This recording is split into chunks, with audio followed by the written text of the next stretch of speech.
আমার ক্যামেরাম্যান শম্পা আসতে দেরি করেছে আমার ভিডিওটা করার জন্য, এই জন্য আমি ইলিশ মাছ কুটে ফেলেছি। আমি দেখাতে পারলাম না, অবশ্য সবাই পারে মাছ কুটতে, তারপরে একটা মজা। মাছ কিন্তু ইলিশ মাছ আমি সব কুটি না, যখন খাই তখন একটা করে কুটি, পরে পলিথিনে রেখে দিই।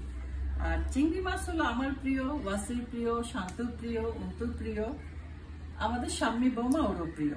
তো আমার মাছ আমার কুটতে ভালো লাগে, আমি কুটে নিজেই রান্না করি, এটা আলাদা একটা মজা।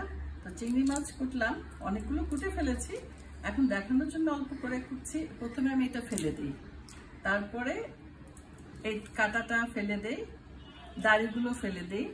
এখানে একটা ময়লা থাকে মাথায়, এটা আপনারা ফেলে দিবেন টেনে, ছোট্ট একটা মানে কালো মতো ময়লা থাকে। তারপরে লেজটা ফেলে দিই, পুরাটা ছেলে না কেন, রান্না করলে ছোট হয়ে যায়। আরেকটা মজার জিনিস আছে, লইটা। জানি না লইটা কারা পছন্দ করেন, কাঁচাটা অনেকে করে না, কিন্তু আমি বেগুন দিয়ে আলু দিয়ে ঝাল দিয়ে এটা ভুনা করে খাই।